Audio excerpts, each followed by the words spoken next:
Good morning, students. I am G. Dhanalakshmi, CJL in MLT, New Government Junior College, YMCA, Secunderabad. Today, we are going to discuss about diagnostic tests, which is 15th chapter of Biochemistry 2 in MLT second year, paper 1. నేను ఈరోజు diagnostic tests గురించి చెప్పబోతున్నాను. ఈ diagnostic tests అనేవి biochemistry second ఇయర్లో 15th చాప్టర్గా ఉన్నది. ఇది MLT second ఇయర్లో మొదటి పేపరు కి చెందుతుంది. The learning objectives of diagnostic tests are: first one, different diagnostic tests. Second one, procedure of estimation of the diagnostic tests. Third one, their clinical significance. ఈ diagnostic tests ని రోగ నిర్ధారణ పరీక్షలు అంటాము. ఈ రోగ నిర్ధారణ పరీక్షల చాప్టర్లో మనం ముఖ్యంగా చర్చించే అంశాలు: 1, వివిధ రోగ నిర్ధారణ పరీక్షలు. 2, రోగ నిర్ధారణ పరీక్షల అంచనా యొక్క వివిధ రకాలు. 3, వాటి క్లినికల్ ప్రాముఖ్యత. In diagnostic test, the first one is the lipid profile. Lipid profile is a profile of determinations significant in the diagnosis of primary and secondary dyslipidemia. ఈ రోగ నిర్ధారణ పరీక్షలో మనము మొదటిగా తెలుసుకునే పరీక్షలు లిపిడ్ ప్రొఫైల్ కి సంబంధించిన పరీక్షలు. లిపిడ్ ప్రొఫైల్ ప్రాథమిక మరియు ద్వితీయ డిస్లిపోప్రోటీనిమియాసిస్ ని కనుగొనడంలో ఈ లిపిడ్ ప్రొఫైల్ ముఖ్య పాత్ర వహిస్తాయి. Important lipid profile tests are: first one, total lipids. Second one, serum total cholesterol. Third one, serum HDL cholesterol. Fourth one, total cholesterol by HDL cholesterol ratio. Fifth one, serum triglycerides. Sixth one, serum phospholipids. ముఖ్యమైన lipid profile పరీక్షలు: మొదటిది మొత్తం లిపిడ్లు. రెండోది serum మొత్తం cholesterol. 3, serum HDL cholesterol. 4, మొత్తం cholesterol by HDL cholesterol నిష్పత్తి. 5, serum triglycerides. 6, సిరము phospholipids. Remaining lipoprotein tests are: electrophoretic fraction of lipoproteins to determine chylomicrons. LDL, low density lipoprotein. VLDL, very low density lipoprotein. HDL, high density lipoprotein. మిగిలిన lipid profile పరీక్షలు lipoprotein యొక్క ఎలక్ట్రోపోరెటిక్ భిన్నము. దానిలో ముఖ్యంగా ఖైలోమైక్రాన్స్, LDL తక్కువ సాంద్రత కలిగిన లిపోప్రోటీన్లు, VLDL చాలా తక్కువ సాంద్రత కలిగిన లిపోప్రోటీన్లు మరియు హెచ్డిఎల్ హై డెన్సిటీ లిపోప్రోటీన్లు. Under lipid profile tests, first one is the cholesterol.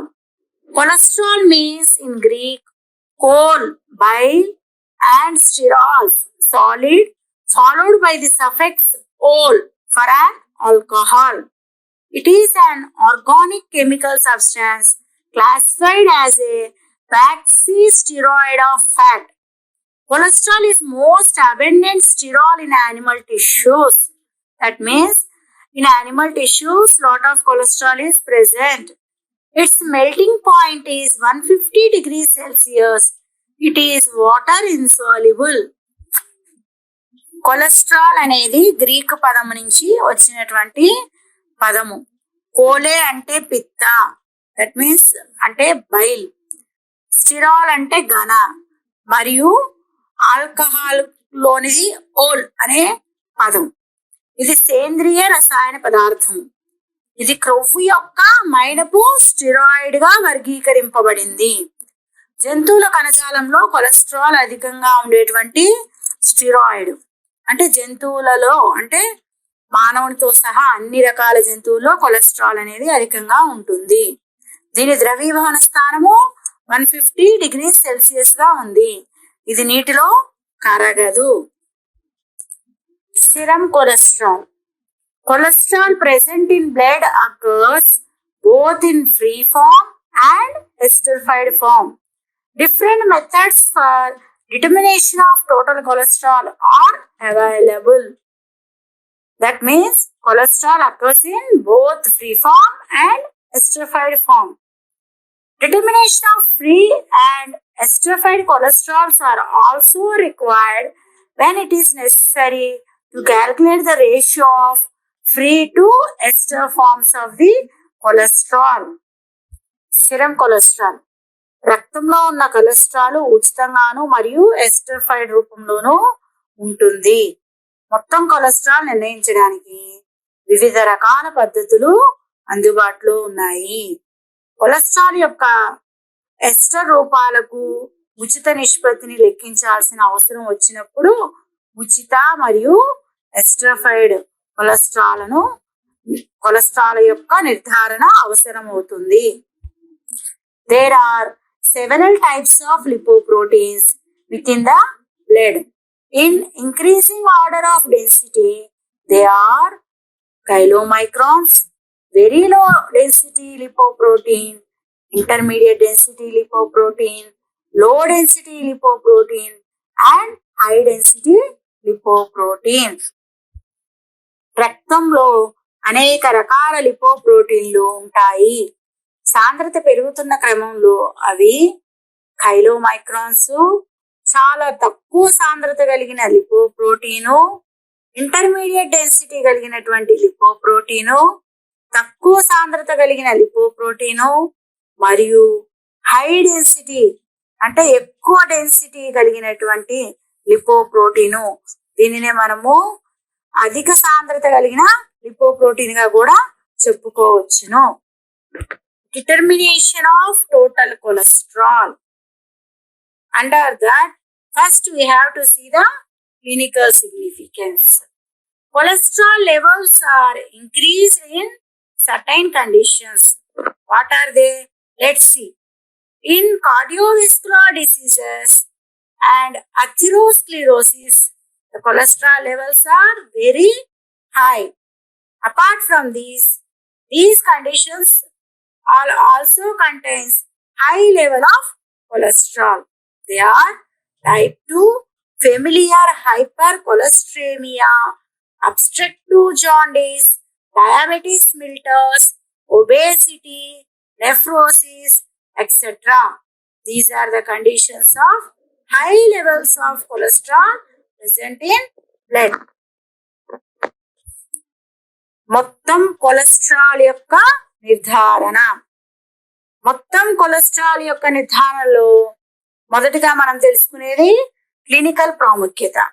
Clinical ప్రాముఖ్యత అంటే కొలెస్ట్రాల్ ఏ కండిషన్లో అంటే ఏ వ్యాధుల్లో ఎక్కువ మొత్తంలో ఉంటుంది అంటే ముఖ్యంగా హృదయ సంబంధ వ్యాధులు మరియు అథెరోస్క్లెరోసిస్ లో కొలెస్ట్రాల్ స్థాయిలు ఎక్కువగా ఉంటాయి. ఇంకా అవే కాకుండా టైప్ 2 ఫెమిలియర్ కొలెస్ట్రేమియా అనేటువంటి వ్యాధులోను, అబ్స్ట్రక్టివ్ కామెర్లలోను, మధుమేహంలోను, ఊబకాయంలోను, నెఫ్రోసిస్ లో కూడా కొలెస్ట్రాల్ స్థాయి అధికంగా ఉంటుంది. Cholesterol levels are lowered in conditions like liver disease, hyperthyroidism, anemia, stress, sepsis, antibiotic therapy in which there is impairment of absorption from GIT, that means gastrointestinal tract, pernicious anemia, hemolytic jaundice, hyperthyroidism, final stage of cancers, hypolipoproteinemiasis, and severe infection. ఈ రకమైనటువంటి వ్యాధులలో cholesterol స్థాయిలు తక్కువగా ఉంటాయి.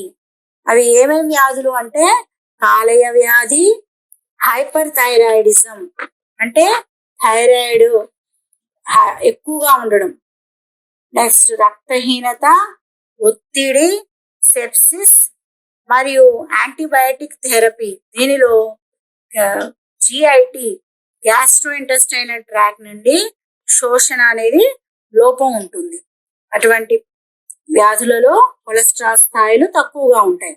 ఇంకా ఇవే కాకుండా హానికరమైన రక్తహీనత, హీమోలైటిక్ కామెర్లు, క్యాన్సర్ చివరి దశలు, ఇంకా హైపోలిపోప్రోటీనిమియా, ఇంకా తీవ్రమైనటువంటి సంక్రమణలు కొలెస్ట్రాల్ స్థాయిలు తక్కువగా ఉంటాయి.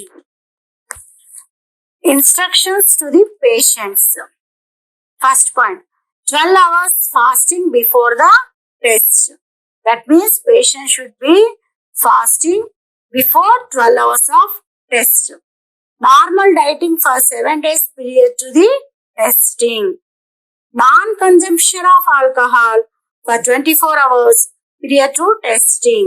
That means patient should not take alcohol before 24 hours of testing. Avoid lipid lowering drugs as estrogen, oral contraceptive pills, etc.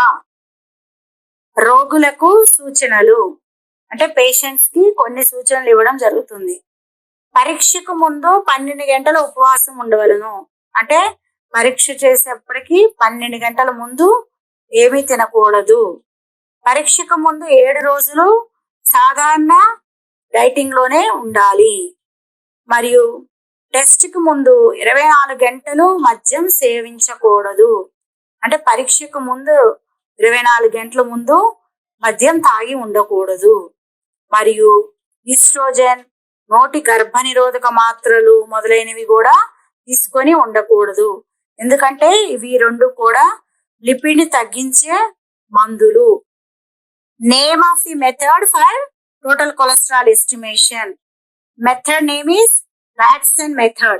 Under that principle, cholesterol on reaction with acidic anhydride in the presence of glacial acetic acid and concentrated sulfuric acid, it gives green colored complex.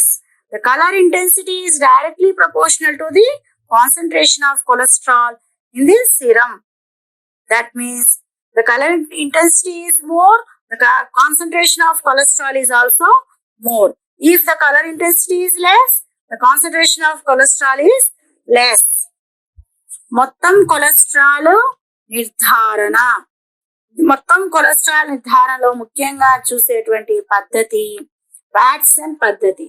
Watson పద్ధతిలో మొట్టమొదట సూత్రం కనుక చూసినట్లయితే glacial acetic ఆమ్లము మరియు సాంద్రీకృత sulphuric ఆమ్ల సమక్షంలో acidic anhydride ప్రతిచర్యపై cholesterol అనేది ఆకుపచ్చ రంగు కాంప్లెక్స్ ను ఇస్తుంది.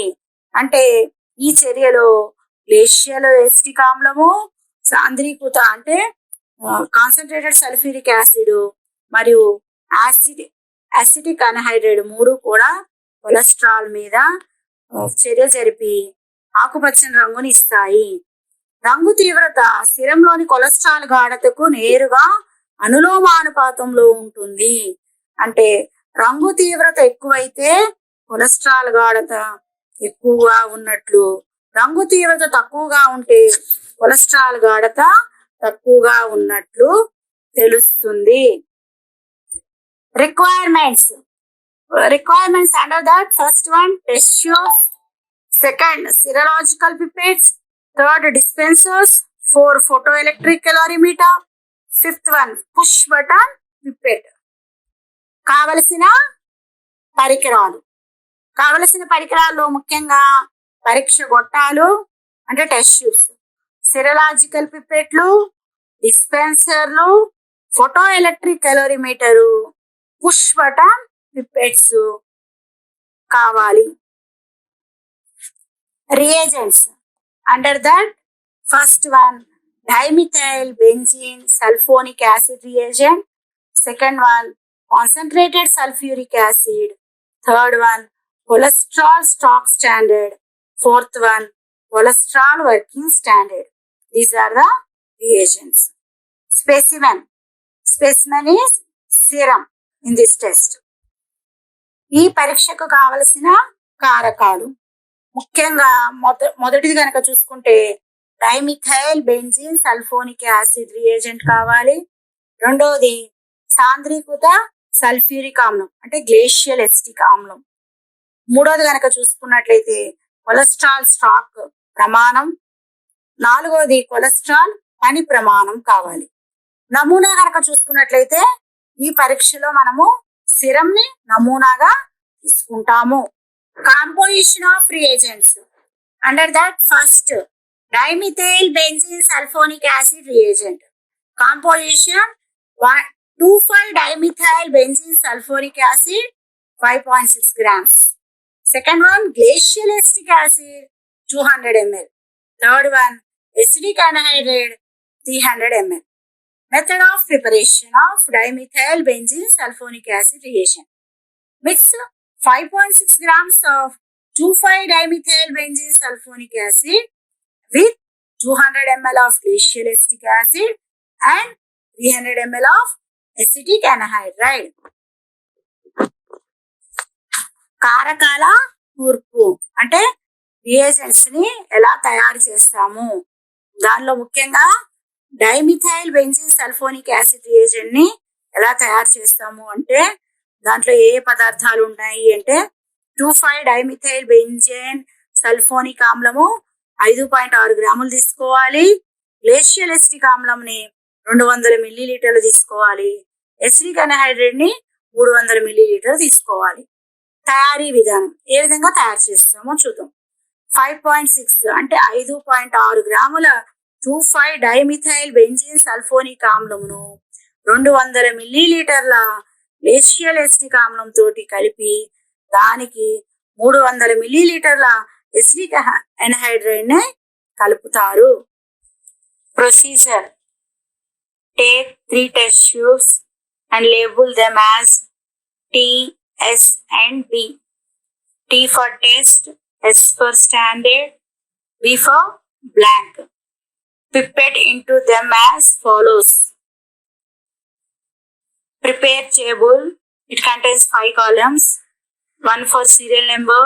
Second one is reagent or sample. Third one is test. Fourth one standard. Fifth one blank. First, reagent. That reagent is DBSA reagent. That means dimethyl benzene sulfonic acid reagent. In all test tube 2.5 ml, 2.5 ml, 2.5 ml. Second one, serum. Serum should add in test tube only, that is 0.1 ml. Third one is cholesterol working standard. Standard should add in standard test tube 0.1 ml.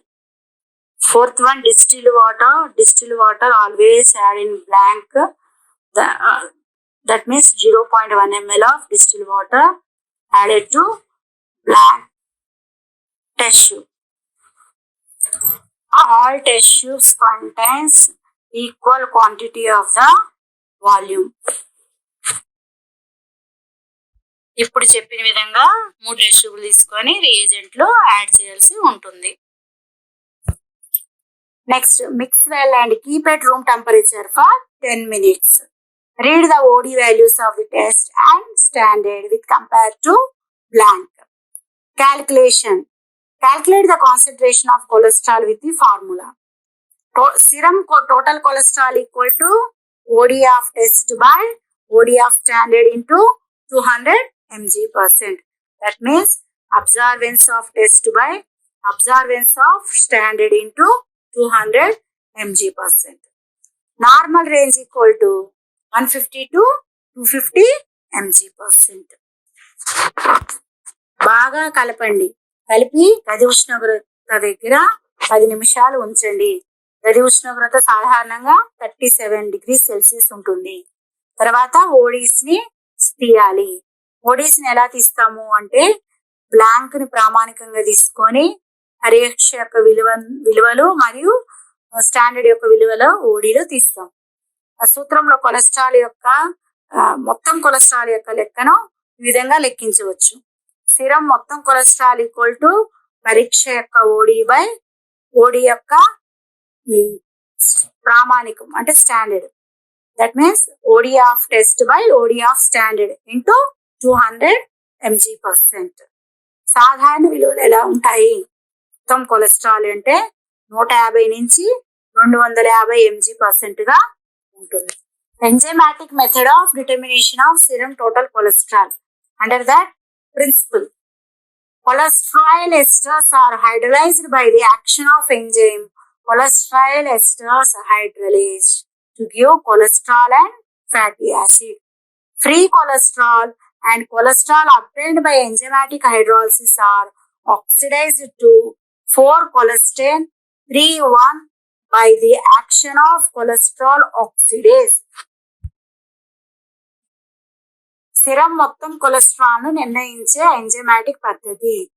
దాంట్లో ముఖ్యంగా సూత్రం కనుక చూసుకున్నట్లయితే cholesterol మరియు కొవ్వు ఆమ్లం ఇవ్వడానికి enzyme cholesterol ester హైడ్రలేస్ ద్వారా కొలెస్ట్రాల్ ఎస్టర్ జల విశ్లేషణ చెందుతుంది. దీంట్లో ఎంజైమాటిక్ జల విశ్లేషణ ద్వారా వచ్చినటువంటి ఉచిత కొలెస్ట్రాల్ మరియు ఫ్రీగా ఉన్నటువంటి కొలెస్ట్రాల్ రెండు కూడా ఆక్సీకరణం చెందుతాయి. H2O2 is also produced due to enzymatic oxidative action on cholesterol and is subjected to enzymatic oxidative action on peroxidase. Nascent oxygen liberated in this reaction reacts with 4-aminophenazone and phenol to form a colored complex. The color intensity is directly proportional to the concentration of the total cholesterol. Cholesterol pi enzymatic ఆక్సీకరణ చర్య ద్వారా H2O2 కూడా ఉత్పత్తి అవుతుంది మరియు peroxidase పై enzymatic ఆక్సీకరణ చర్యకు లోబడి ఉంటుంది. ఈ ప్రతిచర్యలో విముక్తి అయినటువంటి నాసెంట్ ఆక్సిజన్ 4-అమినోఫినజోన్ మరియు ఫినాల్ తో చర్య జరిపి రంగు సమ్మేళనాన్ని ఏర్పరుస్తుంది. రంగు తీవ్రత అనేది మొత్తం కొలెస్ట్రాల్ గాఢతకు అనులోమానుపాతంలో ఉంటుంది. అంటే కొలెస్ట్రాల్ గాఢత ఎక్కువ ఉంటే రంగు తీవ్రత ఎక్కువగాను, కొలెస్ట్రాల్ గాఢత తక్కువగా ఉంటే రంగు తీవ్రత తక్కువగాను ఉంటుంది. Reagents. First one buffered enzyme chromogen reagent, second one phenol reagent, third one cholesterol stock standard, fourth one cholesterol working standard, fifth one working reagent. కావలసిన కారకాలు: buffered enzyme chromogen reagent, phenol reagent, cholesterol stock ప్రమాణం, cholesterol పని ప్రమాణం, ఇంకా పని కారకం. Here the sample is serum. Wavelength is 5 nanometers. Incubation temperature is 37 degrees centigrade. Incubation time is 20 minutes. Sample volume is 0.01 ml. Concentration of standard equal to 200 mg%. ఇదే Telugu medium అర్థమైంది కదా, ఇలా తీసుకోవాల్సి ఉంటుంది. Procedure: take 3 test tubes, label as test T, S and B. T for test, S for standard and B for blank. Telugu medium అట్లాగే 3 test tubes తీసుకోవాలి. Pipette into them as follows. ఈ విధంగా పిపెట్ చేయవలసి ఉంటుంది. Procedure is same as the Watson method, but in Watson method we are taking 2.5 ml of working reagent. Here we should take 1 ml of working reagent in all test tubes. Procedure లో Watson method లో చేసిన విధంగానే test tubes 3 తీసుకొని reagent లో add చేయాల్సి ఉంటుంది. Reagent మరియు sample, working standard, distil water. అక్కడ రియేజెంట్ మనము 2.5 ml తీసుకుంటాము, ఈ పద్ధతిలో 1 ml తీసుకుంటాము అన్ని టెస్ట్ ట్యూబ్లో. Mix well and keep at 37 degrees centigrade for 20 minutes. Read the OD values of test standard against blank. Calculate the concentration of serum total cholesterol with the formula. Serum total cholesterol equal to OD of test by OD of standard into 200 mg%. If the values are above 500 mg%, dilute the serum specimen 10 times and multiply determined value with 10. The normal range of total cholesterol equal to 150 to 250 mg%. బాగా కలిపి 37 degree centigrade దగ్గర 20 నిమిషాలు ఉంచండి. తర్వాత ఓడీస్ని తీయండి. పరీక్ష మరియు ప్రామాణిక విలువలను ఖాళీగా ఉన్న అంటే బ్లాంక్ లో తీసుకున్నటువంటి టెస్ట్ ట్యూబ్ తోటి ఓడీస్ని తీయవచ్చు. సూత్రంతో సిరం మొత్తం కొలెస్ట్రాల్ ని లెక్కించవచ్చు. ఆ సూత్రం ఏంటి అంటే సిరం మొత్తం కొలెస్ట్రాల్ ఈక్వల్ టు పరీక్ష యొక్క ఓడి బై స్టాండర్డ్ యొక్క ఓడి ఇంటూ 200 mg%. విలువలు గనక 500 mg% పైన ఉంటే సిరం నమూనాని 10 సార్లు పలుచన చేసి నిర్ణయించిన విలువను 10తో గుణించాలి. సిరం టోటల్ కొలెస్ట్రాల్ యొక్క సాధారణ విలువ 150 నుంచి 250 mg% గా ఉంటుంది. In this chapter, that short questions are in this way. These short questions carries 2 marks. First question, mention different lipid profile tests. Second one, name the clinical conditions requiring lipid profile tests for their diagnosis. Third one, what is the source of cholesterol? Fourth one, what is the chemical nature of cholesterol? Fifth one, mention a few conditions in which serum total cholesterol is elevated. Telugu medium. ఇవి చిన్న క్వశ్చన్లు, ఇవి 2 మార్కులకి వస్తాయి. ఒకటో question, lipid profile టెస్ట్లు ఎన్ని? రెండో క్వశ్చన్, లిపిడ్ ప్రొఫైల్ టెస్ట్లు చేయడానికి కావలసినటువంటి క్లినికల్ కండిషన్స్ ఏంటి? మూడో క్వశ్చన్, కొలెస్ట్రాల్ లభించు పదార్థం ఏది? నాలుగో క్వశ్చన్, కొలెస్ట్రాల్ యొక్క కెమికల్ నేచర్ ఎలా ఉంది? ఐదో క్వశ్చన్, సిరం టోటల్ కొలెస్ట్రాల్ ని కనుగొనడానికి అది ఏ కండిషన్ లో హెచ్చు స్థాయిలో ఉంటుందో చెప్పండి. Sixth question, mention a few conditions in which serum total cholesterol lowers. Seventh question, what are the instructions given to the patient undergoing serum total cholesterol determination. Eighth question, write the composition of DBSA reagent used in serum cholesterol determination by Watson method. Ninth question, what are the stability aspects of cholesterol, stock standard and DBSA reagent? 10th one, name the biosynthetic products of cholesterol animal tissues for which cholesterol is precursor. Telugu medium. Total cholesterol A condition లో లో స్థాయిలో ఉంటుందో వివరించండి. Seventh question, total cholesterol ని కనుగొనేటప్పుడు patient కి ఏమేమి instructions ఇస్తామో వ్రాయండి. ఎయిత్ క్వశ్చన్, డిబిఎస్ఏ రియేజెంట్ యొక్క కూర్పు విధానం గురించి రాయండి. 9వ క్వశ్చన్, కొలెస్ట్రాల్ స్టాక్ స్టాండర్డ్ మరియు డిబిఎస్ఏ రియేజెంట్ యొక్క స్టెబిలిటీ ఎంత ఎప్పుడు ఉంటుందో రాయండి. 10వ క్వశ్చన్, కొలెస్ట్రాల్ యొక్క బయోసింథటిక్ ప్రోడక్ట్స్ మరియు కొలెస్ట్రాల్ యొక్క ప్రికర్సర్స్ ఏంటియో రాయండి. ఇవన్నీ కూడా ముందు చెప్పిన చాప్టర్ లో కవర్ చేయడం జరిగింది. Long questions in this topic. What are the important lipid profile tests? Write about cholesterol. Second one, write about determination of serum total cholesterol. These long questions carry 6 marks. వ్యాస రూప క్వశ్చన్లు ఇవి 6 మార్కులు కలిగి ఉంటాయి. అందులో ఒకటి లిపిడ్ ప్రొఫైల్ టెస్ట్ లో ఇంపార్టెంట్ టెస్ట్లు ఏవి, కొలెస్ట్రాల్ గురించి వ్రాయండి. రెండో క్వశ్చన్, సిరం టోటల్ కొలెస్ట్రాల్ ను ఏ విధంగా కనుగొంటారో వ్రాయండి. All of you prepare short and long questions for IPA exams. అందరూ ఈ చిన్న క్వశ్చన్లు వ్యాస రూప ప్రశ్నలు ఎగ్జామ్ కోసం చదవండి. I hope all of you understood. Thank you.